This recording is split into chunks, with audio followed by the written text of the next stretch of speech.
Welcome to Philanthropy SA. This is a podcast about and for the philanthropic community in San Antonio and South Texas. We introduce organizations and people who are making an impact in the community. Beneficent Financial is proud to sponsor this podcast, and it is our hope that you enjoy this conversation about the impact we can have. The goal is to edify and inspire. Now please join our host, Dan Rebman. Hi, welcome to Philanthropy SA. I'm your host, Dan Rebman, and very pleased today to be joined by Mark Larson. He is the Executive Director of Early Matters, and we're going to be talking about Early Matters in a minute. But first, we want to talk about Mark and kind of some things, but we're going to do a little bit of a detour from our normal route that we take on the podcast today. So Mark and I both hail from Kansas City, and so we're going to spend about the first 20 minutes talking about best barbecue places in Kansas City, and then distinctions between Kansas City barbecue and Texas barbecue. Are you ready? 20 won't be enough. It won't be, but anyway, so you grew up in Kansas City, or you spent time in Kansas City? Yeah, I grew up in Kansas City and came down here for school. Kansas City was too cold. And if it's 5 degrees out, I'm not happy. If it's 105, I am. Oh, wow. So this is a good place to be for that. Yeah. So, I grew up in Kansas City, and, part of the experience of what we had growing up in Leawood or Overland Park, Prairie Village area, was I got, and I came to learn this later, but part of that experience was formative for me in some ways because that was in many ways, J.C. Nichols, who kind of developed the Kansas City broader area, was the one who wrote the manuals, actual manuals, and gave speeches on how to do redlining and how to execute homeowners associations and deed restrictions, that kind of thing, to generally just to keep the neighborhoods white. And that's part of what I grew up in. So we grew up went to Shawnee Mission East, and so for me, I grew up with pretty much everybody looking like me, because 100 years on, it was still stuck like that. And that kind of shows the impact of policy on shaping communities for generations. And so part of what did for me was, I wanted to go find people who didn't look like me. And to do that, that was part of why I had to leave. So I made that choice and came down here to San Antonio, went to Trinity for school, and loved it there, and got to explore San Antonio a little bit. And afterwards, I stayed on and stayed for a master's in teaching, and started just jumping into the San Antonio culture, and I fell in love with the city.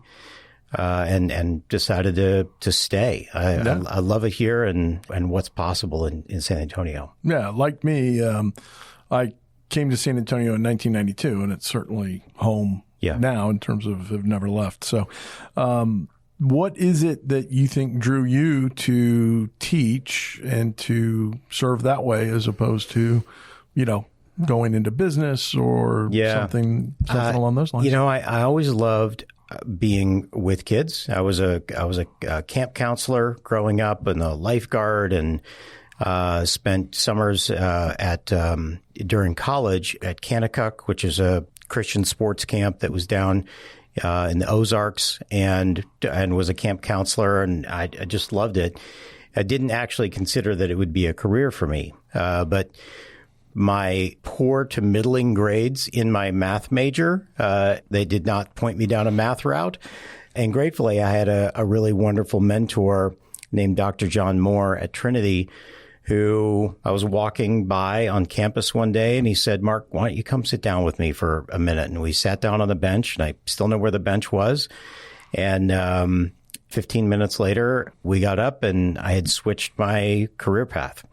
And I think he brought me back to what I really needed to be doing anyway. But I went into teaching, and I just love it. I love the journey of it and helping kids develop.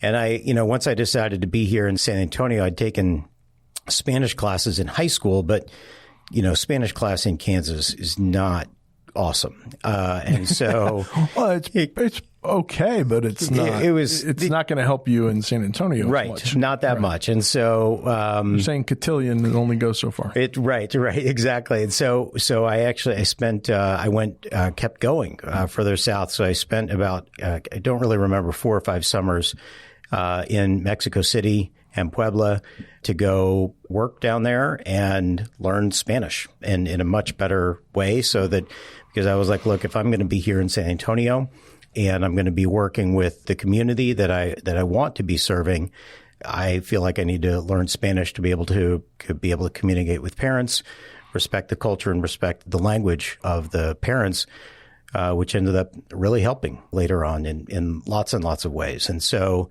I love the pursuit of teaching, and part of that also goes back to a story that I'll share, but tied back to Kansas City, where my grandmother, who's quite a remarkable lady, she actually founded the recycling program in Kansas City, which was way early for that kind of thing. And she used to teach me poetry during the summers, and I would memorize it and that kind of thing. And then I would go over to she would take me once to Paseo High School, which was literally across the tracks in Missouri, and which was an all-black high school. And I remember her, she took me there. I was like 10 years old, and they were juniors and seniors. And I remember we were all doing the same poetry together. And I thought, I told her afterwards, I could be in the conversation. And I remember afterwards, I was like, well, Mither, that's what we called her. I was like, I guess I'm probably pretty smart, right? Because I can do what they could do. And she was a very gentle woman until that moment. And she cleared it up for me. And she said, I never want you to confuse what just happened. You have had every educational opportunity possibly that could be afforded to you, and they have had none. They are absolutely as brighter as you are, or brighter, but they have not had those opportunities. And part of our work here is to go about and rectify that. And so that stayed with me for a long, long time. Yeah, obviously. Yeah. So you were teaching here in San Antonio, but you're not, well, you're still teaching, but you're, different audience and different, that type of thing. So talk to us about how you got involved with Early Matters. Yeah. So I taught, in some ways, my journey has been to shorter and shorter kids, I think. I started teaching at the high school level with seniors, moved down to freshmen, and then was a principal of a middle school. So I founded a middle school here in town. And then, as I moved up, and it was a charter network here. And so I became superintendent there because I was the first one in the door. You just change your business card and then you have the next job. So then we opened elementary schools. So I kept kind of going younger and younger because I realized that there was so much catch-up work to do. And if we could start earlier, this would be a much better pathway, easier for the teachers, easier for the kids and the families, and really could maximize the potential of the students who are coming through. So we grew that to about 7 schools with just a little shy of 4,000 kids on the west side, south side, a college prep public charter school network. And then part of what I recognized was me being in charge of things wasn't going to necessarily bring about the world that I was hoping to create and see one day. And so if that charter network got 20, 30% bigger and better every year, it wasn't going to create and bring about that world. And so, which is also an impossible, growth rate. And so I said, look, I need to find a different way to lead and a different way to bring about and be part of community change. And so after I left there, when I was unaffiliated, unemployed, I had lunch with a friend and who had started this conversation to bring about what Early Matters could be. And at that time, it was primarily just an advisory board who had spent a year pursuing what does great early learning and care look like from birth up to the first day of kindergarten. And they were, and it was a pretty remarkable board. We're very, very lucky to have them. This was kicked off by Kate Rogers, was who I had lunch with, but the board chairs were, and still are, Peter John Holt and Joe Strauss, former speaker. I think I've heard of both of those guys. They're okay. It's really amazing, and we have just an unbelievably remarkable board that I feel very, very lucky to have. And then we've grown that to include a whole lot more folks who are equally remarkable and who said, look, we want to get into this. But at that time, they said, look, if this is going to get legs, somebody's got to wake up every day and work on it. And, we all have day jobs. And so then, I raised my hand and, for lack of good choices, I got the gig. And so I was really grateful to that, and I got to go begin a new kind of journey in an area where the design of this work really is that I'm not the decider. I'm not the decision maker. We are the facilitator. We are a backbone to try to bring about the community change that the community is writing, the community is asking for and driving. And our work is to facilitate and make that come to pass. Okay. And so I guess at its core, tell me why early matters. Oh, nice. Well done. I appreciate the plug in there. There are a couple things that point us to why this is a good use of our time. One of those is that, and this is, research that we know now in the last quarter century, but, 50 years ago we didn't. But about 90% of a child's brain development happens before the first day of kindergarten. So kind of before we spend our first state dollar on education, and we spend, about $130,000 per human, $10,000 a year, more or less, for kinder up through 12th. But we only spend that money on the last 10% of our brain development. Probably not the best way to do it. And we probably wouldn't design our system this way if we had known that at the time. The other piece of this work is at that sector, we've got tens of thousands of parents here in San Antonio who either for economic mobility or because to try to build their own economic mobility and build choice-filled lives, or because they like it or whatever reason that they are choosing to work or they want to work. And we don't necessarily have good ways to solve that. In about the 70s, we kind of moved into this time where many families, most families became two-income families and two-job families. And the workplace evolved in that way, but the system to support it didn't. And so we are still in a spot where access to early learning and care is fundamentally a broken market. It costs a lot, way too much for families, young families particularly, who haven't had 3 or 4 promotions and that they'll have by the time the kid's in college or whatever. So it costs too much for families. The pay is very, very little for the educators working on this massive period of brain expansion. They make, 13 or 14 an hour and, largely with no benefits. And so we have this broken system. We don't have good tools. We don't have good systems to navigate things. And so part of our early charge was how do we take a sector, and I made up a word. It's not sticking, but I'm hoping this podcast will break through for that. With both of our listeners. It's going to go. Here it comes. It's going to go explosive. But that sector is asystemular. See, that's why it's not working. So I was all ready for asystematic. Yeah, no, that maybe that would stick. I'm open to either as long as it goes. We're not here to wordsmith. I'm just saying that you are correct. That is not a word, but it's not. It's not working. So when it gets added in a few years, we'll have a party. This is where it started.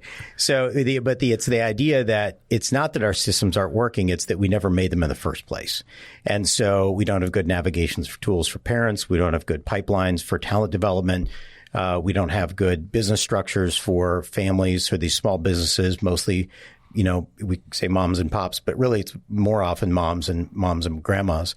And so we have a ton of work to do to try to invest in that sector and build up the, just to use a kind of a term that I hope lands thoughtfully, but like just to build up the ROI. Like this is the place to engage and invest in our youngest learners at a time that we can maximize their brain potential. Sure. And so I know that you host, first of all, Mark wants to buy everybody here breakfast. I want everybody to know that. He does. So you host a breakfast first Friday of every month at Cappy's. Yep. And people who want to know more about Early Matters and kind of the vision and why that's in, he's got all kinds of charts and graphs that do us no good on an audio podcast. But that's something that people can go and they can reserve a spot on your website. Yeah. Or, I have a hunch if you just showed up, they're not going to kick you out the door. That's right.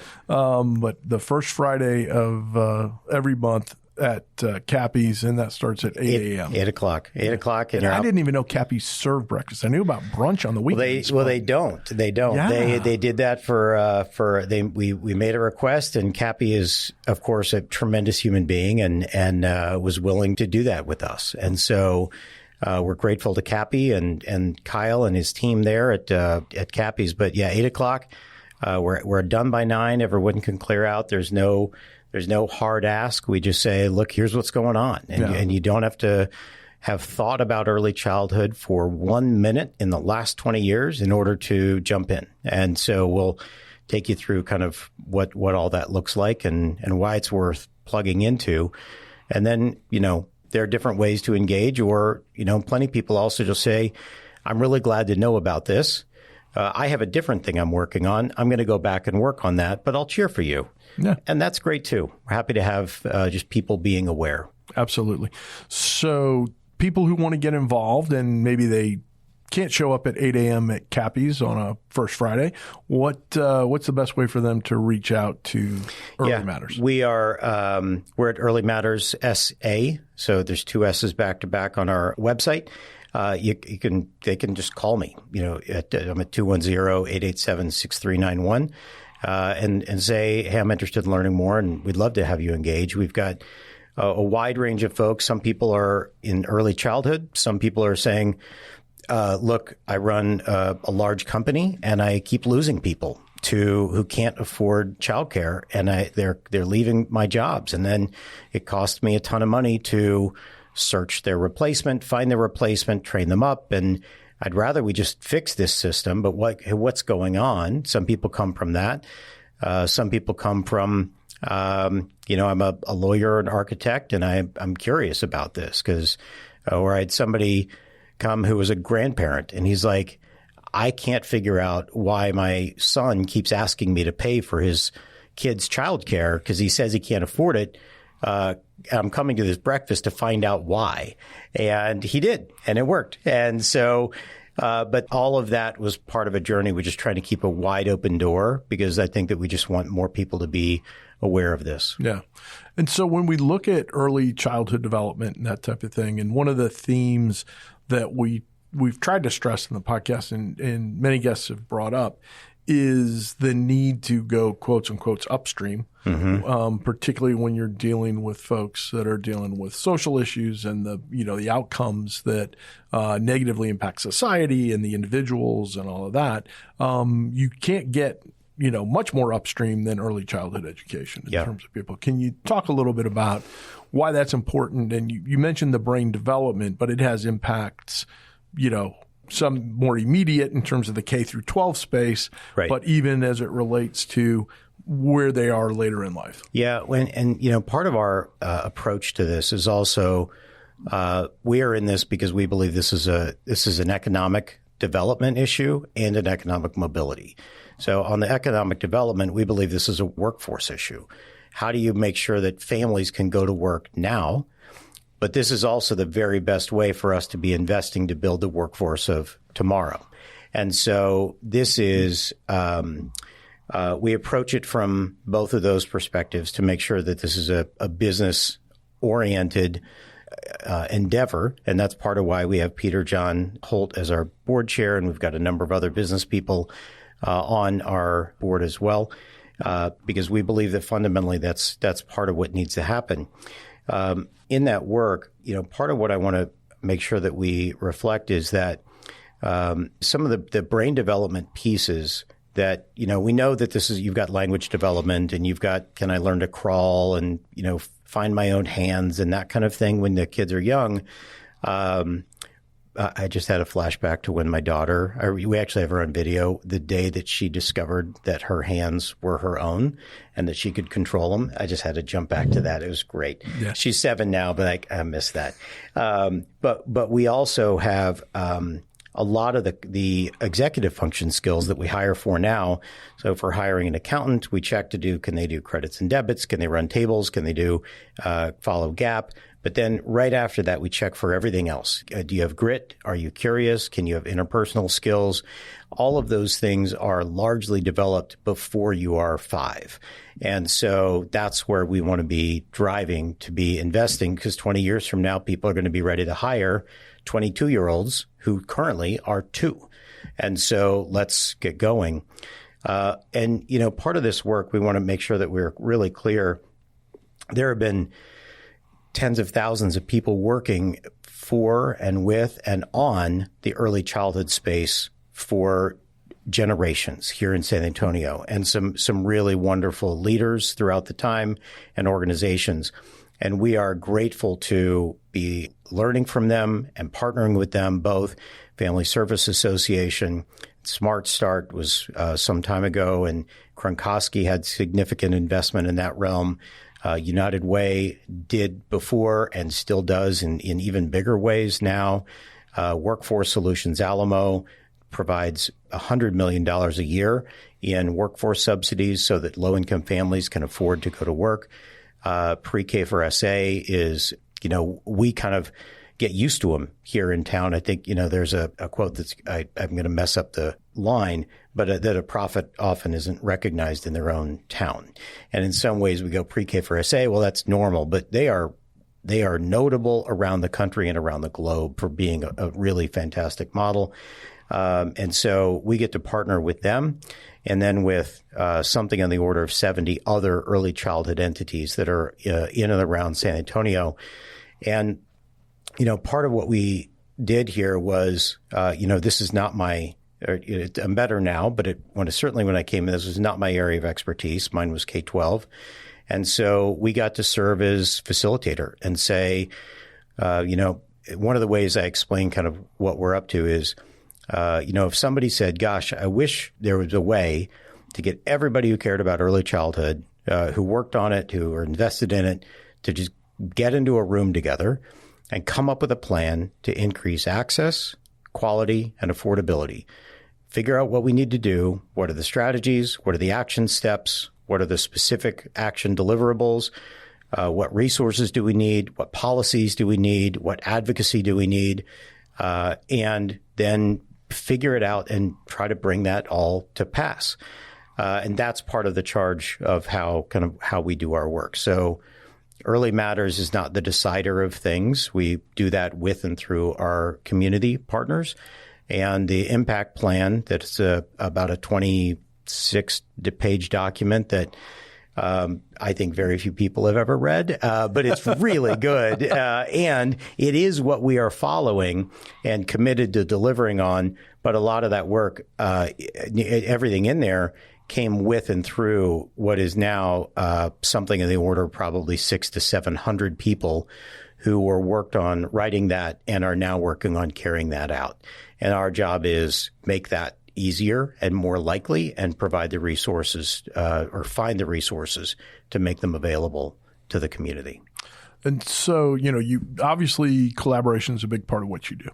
And so you kind of talked about the different organizations and that type of thing that you work with and work together with.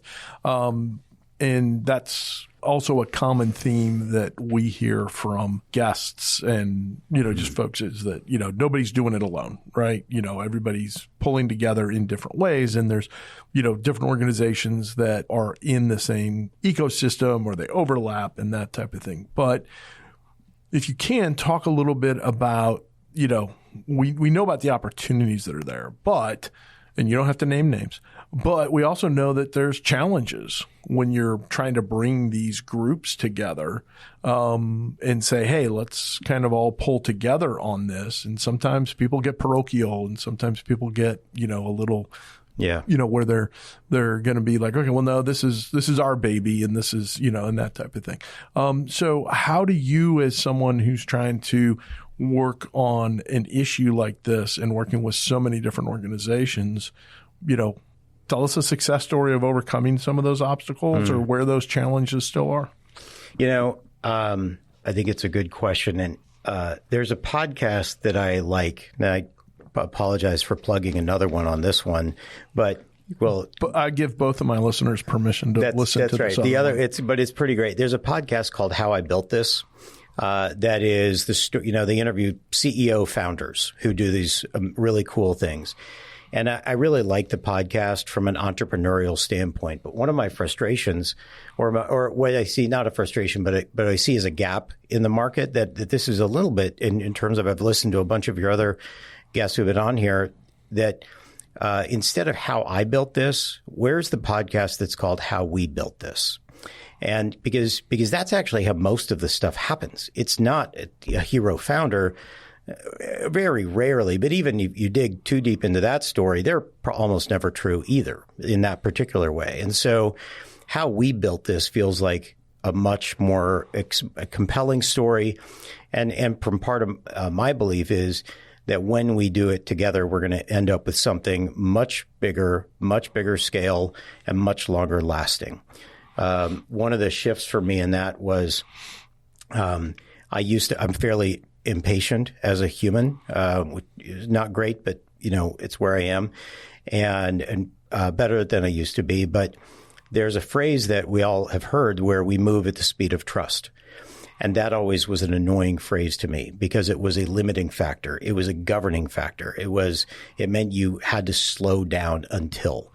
And part of what we've experienced with this journey is, as trust has been built between and among our partners, the trust has actually enabled us to move way faster than I thought we could.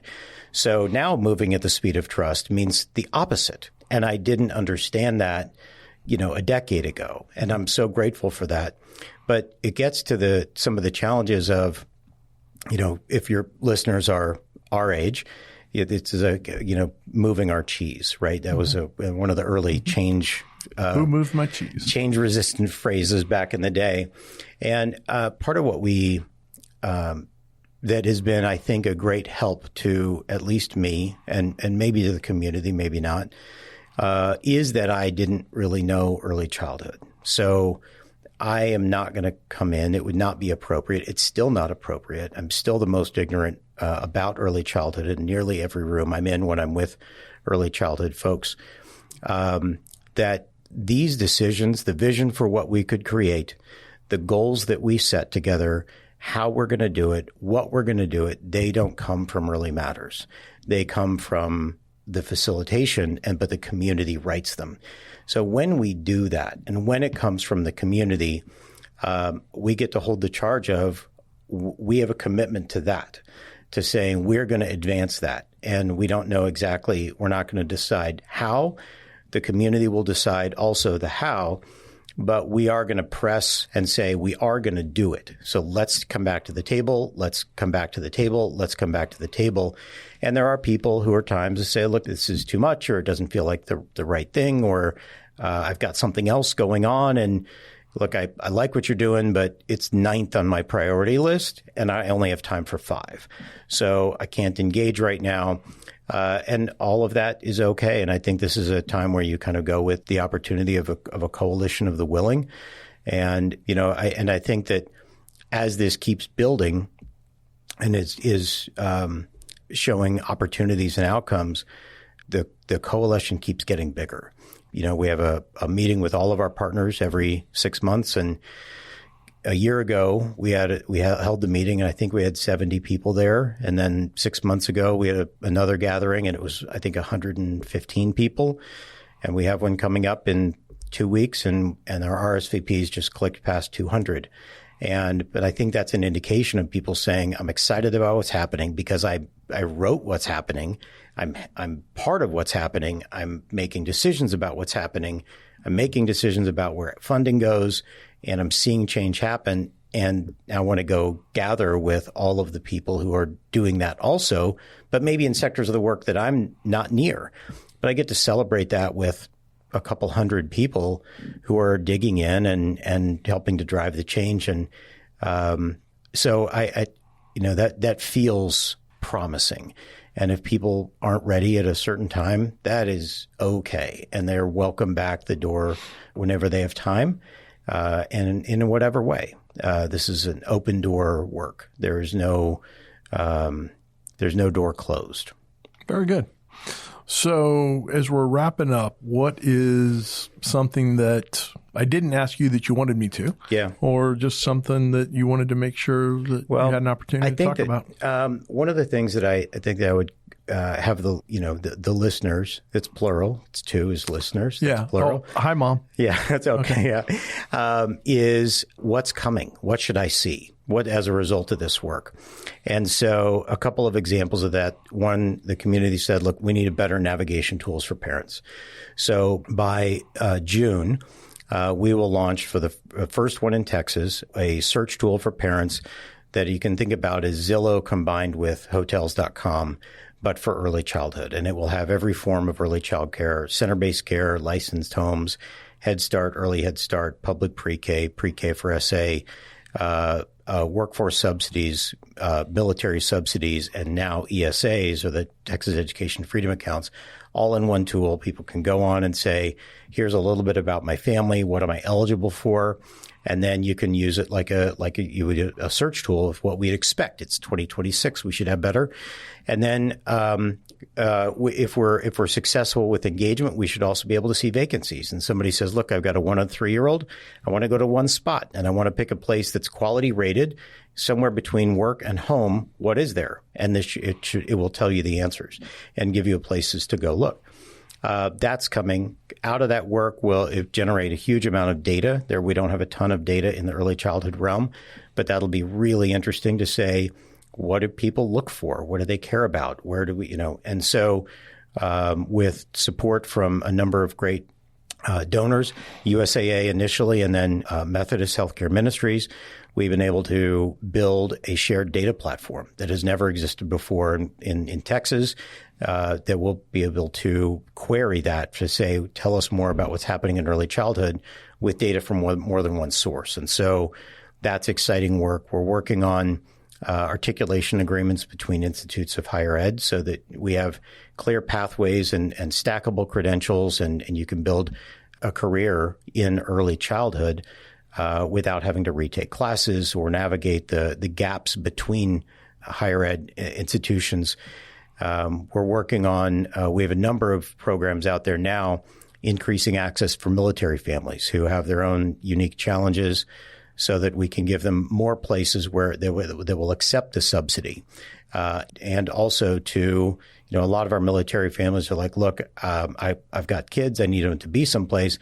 But I also have to be at PT at 5:15 and nothing's open. Yeah. So can we have some centers or home providers open at 5 so they can drop off the kids and then do that? So we're working on that shift. Another piece is increasing access for children with special needs. There aren't a ton of centers that accept particularly some of the more significant special needs. And so we have programs running to build up educator capacity and that work to do that. We have another program that will be going to quality rated operators and who say, I'd like to expand my business, but maybe don't know how. Maybe they don't have the access to capital. They don't have access to a debt market or an equity market, that we help them bridge that so that they can expand and serve more children in a high quality way and help to close some of our childcare deserts that we have in San Antonio, which are significant. And so there's policy work taking place at the state level, at the city and the county. We're excited that Early Matters and Early Matters Texas worked to have a bill passed this last legislative session with Governor Abbott to create a task force on early childhood governance, because right now it's kind of a wild mess. It makes it really challenging for our operators. And so gratefully, we're very pleased that they chose Peter John Holt to chair that task force. And so we have an opportunity in the next 18 months to take really significant steps, I hope, to make governance and oversight and accountability for early childhood much more significant. So all of these things, I think, are going to be helping families, helping business owners, picking up momentum. And I think that the opportunities for the 0 to 5 space just keep on climbing. Well, Mark, you said you're impatient, and it's very clear from everything that you're doing that gets channeled into a lot of good stuff. So thank you for joining us today. I appreciate it very much. Yeah. So on behalf of Philanthropy SA, this is Dan Redman reminding you to do well so you can do good. Thank you for joining us at Philanthropy SA. We hope you found something to inspire you during today's conversation. If you know organizations and people who are making an impact in the community, we would love to hear about it. Until next time, do well so you can do good.